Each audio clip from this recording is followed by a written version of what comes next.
비인 복종이 크다 하므로 북도수를 보노라.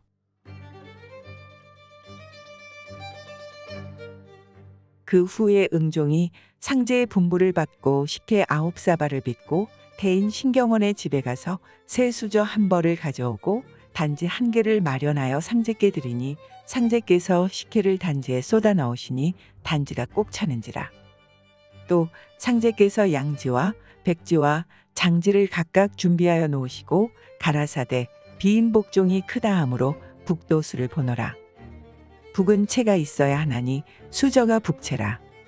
행군할 때 이 수저로 북채를 하여야 녹이 진진하여 떨어지지 아니하리라 하시고 양지와 백지와 장지를 각각 조각조각 찢으시고 조각마다 글을 써서 단지에 넣고 그 단지의 잎을 잘 봉하여 깨끗한 곳에 묻으셨도다.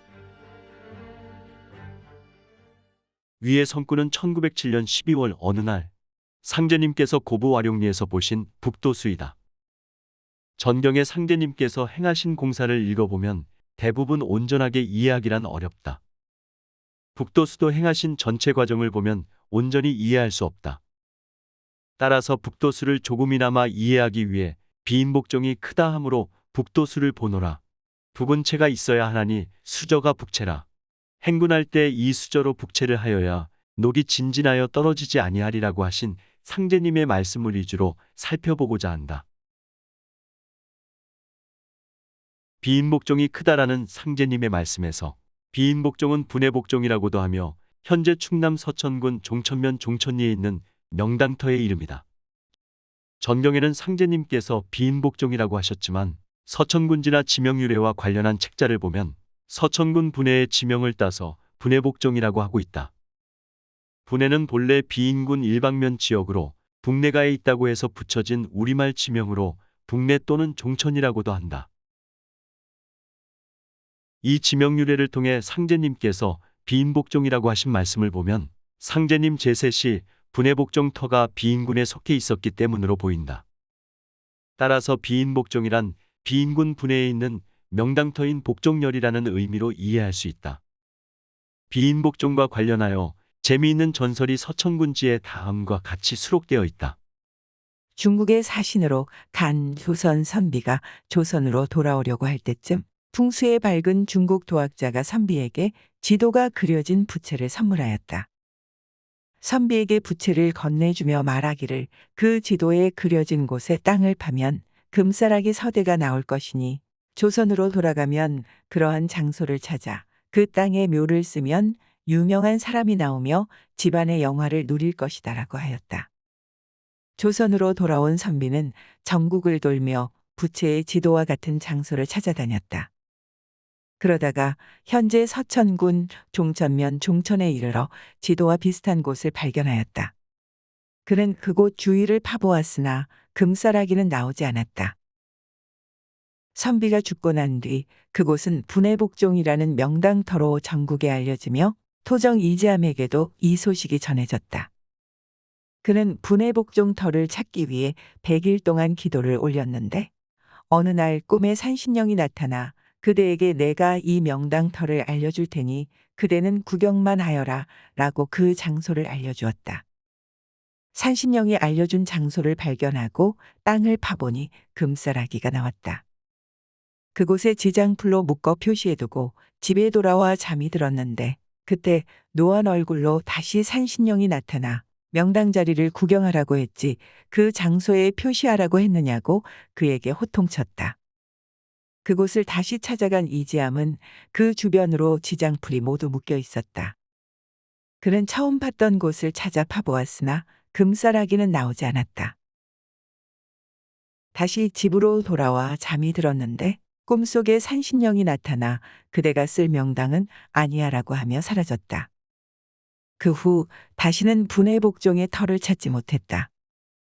이지함은 죽기 전에 천하의 명당은 분해에 있다라는 말을 남겼다고 전한다. 이후 여러 풍수지리가도 찾지 못한 명당터다. 전설이란 역사와 관련하여 전해 내려오는 이야기이지만 그 내용에 대한 허구성은 배제할 수 없다. 하지만 분해복종의 전설에서 천하의 명당이며 누구도 찾지 못한 감추어진 명당터라는 이야기는 사실로 여겨진다. 천하의 명당인 비인복종의 복종혈은 풍수지리에서 어떠한 형국으로 설명하고 있을까? 복종이라는 한자 뜻에서 그 형태를 찾아볼 수 있다. 복은 엎어져 있는 모양을 뜻하고 종은 우리말로 쇠복이라고 하는데 신호를 알리는 금속기구를 말한다. 이렇듯 복종열은 종을 엎어놓은 형국으로 종이 땅에 누워있는 모습을 생각하면 된다. 그리고 복종열이 깃든 곳이 종의 꼭대기나 종을 치는 종의 체에 있다고 한다.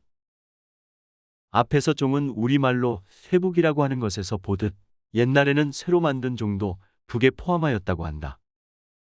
북은 역사가 오래된 타악기로 옛날부터 우리나라에서는 장고, 쇠북, 청동북 등 채를 두드려 소리내는 기구를 북이라 통칭하였다. 이것을 볼 때 상제님의 말씀에서 비인복종의 종과 북도수의 북은 같은 의미로 볼 수 있다. 또 복종열이 깃든 곳과 관련하여 상제님의 말씀이 있다. 복종의 혈자리가 종의 꼭대기 혹은 종의 체에 깃들어 있다는 데에서 북은 체가 있어야 하나니라는 말씀과 연결지어 보면 상제님께서 비인복종 혈을 발음하기 위한 것임을 짐작할 수 있다. 또한 북체에 대해 상제님께서 수저가 북체라 행군할 때 이 수저로 북체를 해야 녹이 진진하여 떨어지지 아니하리라고 말씀하셨다. 비인복종의 혈을 발음하기 위해 체가 있어야 하는데 상제님께서는 신경원의 집에서 가져온 수저를 북체로 정하셨다. 수저는 숟가락만을 말하거나 숟가락, 젓가락을 아울러 이르는 우리말로 우리나라의 식문화를 대표하는 도구이다. 수저는 우리 생활 전반에 오랜 세월 동안 스며들어 있는 도구로 옛날부터 복록을 상징하는 물건으로 생각해왔다.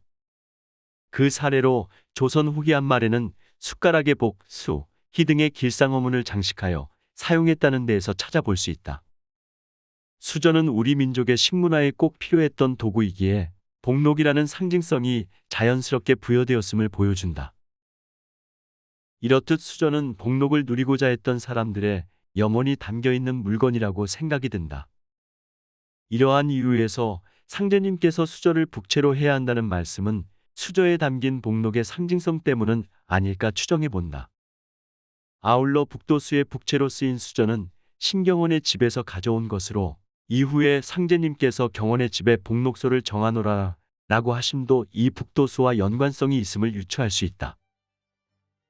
북은 체가 있어야 하나니 라는 상제님의 말씀은 세상 사람들이 찾지 못한 비인복종이 종의 꼭대기나 종의 체에 그 혈이 깃들어 있기에 그 명당을 발음케 하신 것으로 추측된다.